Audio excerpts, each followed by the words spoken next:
Hey, bonjour! Bienvenue à cette 8e partie de Sur le bord du ruisseau de la Grande Prairie. Wouhou! Aujourd'hui, on va parler de deux boisés qui sont peu connus, qui sont en perdition, qui sont à côté de la station de métro la moins utilisée à Montréal. Puis le ruisseau de la Grande Prairie, là, il passait ici. Ça a rentré dans mes bottes. J'ai nommé le boisé Beniana, qui est juste à côté du restaurant Beniana, ben oui, gardons.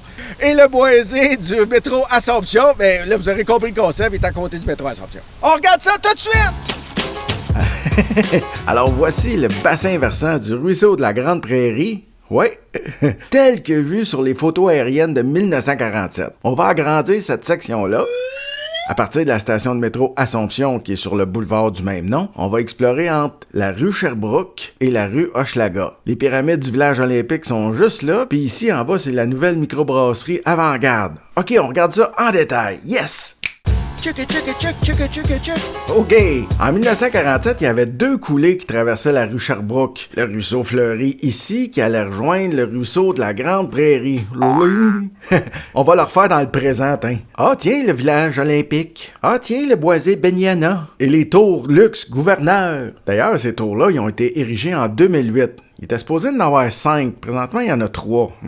Puis pour leur faire de la place, l'ancien hôtel Ramada il a été détruit. On le voit ici sur cette belle photo de 1980. Le boisé Beniana est juste à côté. Il y a des arbres qui colonisent un vieux stationnement, principalement du peuplier deltoïde, de l'orme d'Amérique, puis du vinaigrier. Puis si on recule dans le temps, on voit qu'en 73, c'est l'hôtel Sheraton qui devient le Ramada. Voici d'ailleurs la rue Sherbrooke en 68. Regardez les autos. Ça, c'est le Sheraton. Entre les deux, le Beniana. Ouais, ben tu sais, on va dire que c'est un stationnement hein, dans ce temps-là. Puis en arrière, le célèbre Sambo. Ça, on m'a dit que c'était le hotspot à Montréal dans ce temps-là. Donc, si on regarde en 69, on a l'hôtel Sheraton ici, le célèbre Sambo. Le boisé Beniana servait de stationnement de débordement au Sambo. C'est super visible. Ben coudonc. Le ruisseau de la Grande Prairie passait ici. On a fait un forage là, pour vérifier l'état du sous-sol puis de la nappe phréatique. Ça a détruit un bon quart du boisé. Ensuite, le ruisseau traversait la rue Chauveau et passait sur le terrain de la Poste. Il entrait dans le boisé du métro Assomption à peu près ici. Ah, regardez le boisé en 1980. Il n'y a jamais rien eu, là. Ça a toujours été une friche arbusive. Hey, regardez ça, qu'est-ce que c'est devenu? Wow! D'ailleurs, je l'ai déjà visité avec mon ami Roger Latour, ce boisé-là. Roger est un auteur prolifique de livres sur la flore et il tient aussi le magnifique blog Flora Urbana. Allez voir ça. Ce qui est le plus intéressant à le boisé, c'est un peuplement de tilleuls d'Amérique qui sont tous des repousses de souche. On dit CP, François, CP.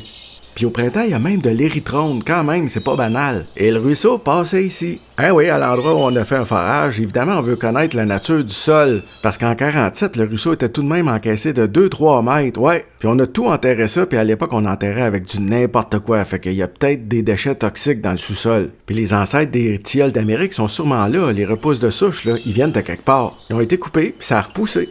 Ensuite, le ruisseau tournait dans le stationnement de Coca-Cola. Et allait se perdre au loin là-bas, dans ce champ, vers le boisé Steinberg. Okidoki, madame. Bye. Wouhou!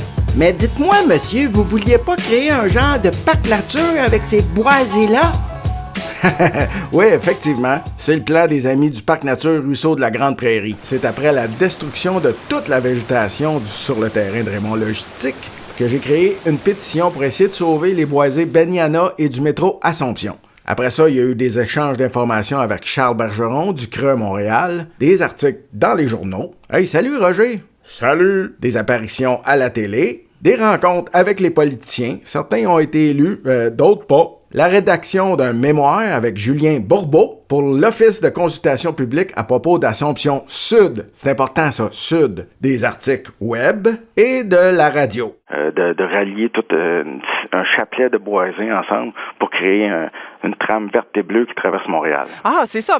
Excuse de t'avoir coupé, Annie. Ça va? J'aimerais ça vous dire que de sauver des boisés, c'est aussi facile que d'écrire hashtag Sauvons le monde! Ben non, on n'était pas assez nombreux, puis surtout, on s'est fait dire par le maire de MHM que le sort des boisés avait été scellé lors de l'OCPM Assomption Nord, Nord, en 2017. Puis j'étais pas là.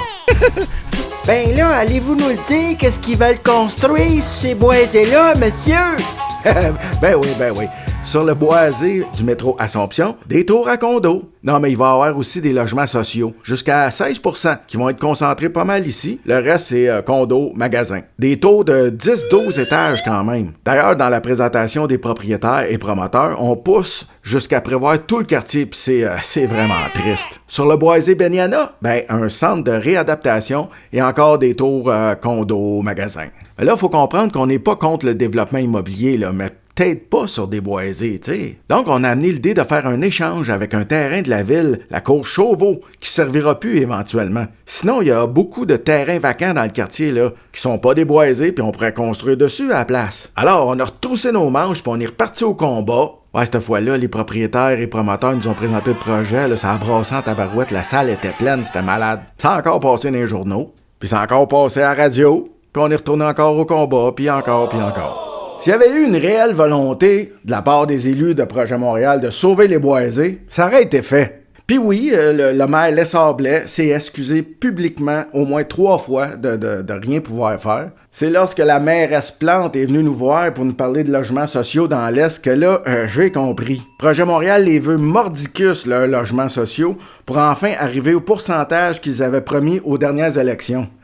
En gros, là, c'est logements sociaux contre boisés. Pif-paf! Puis ça fait plus de taxes dans les coffres de la ville, hein?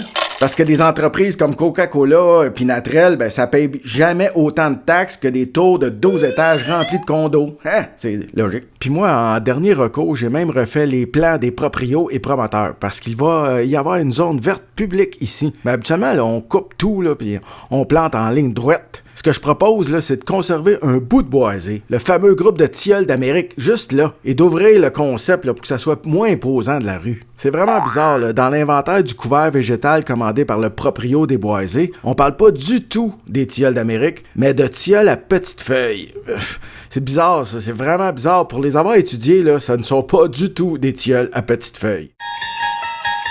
Il y a même un groupe d'étudiants de maîtrise en architecture de l'Université de Montréal qui ont été bien plus loin que moi. Ils ont refait le quartier pour leur thèse. C'est malade. On conserve une grande partie des boisés. C'est eux qui devraient être engagés pour créer un quartier où c'est le fun vivre. Leurs projets sont complètement géniaux. Vous voyez, là, il y en a des solutions. Mais on dirait que personne nous écoute. Puis, coudonc, moi, j'ai lancé la serviette. Mais ça serait le fun que des gens prennent la relève. Ah! Sur ce, merci beaucoup d'avoir regardé toute la vidéo, c'est vraiment apprécié. Commentez, likez, partagez. Merci beaucoup. Yes, bye!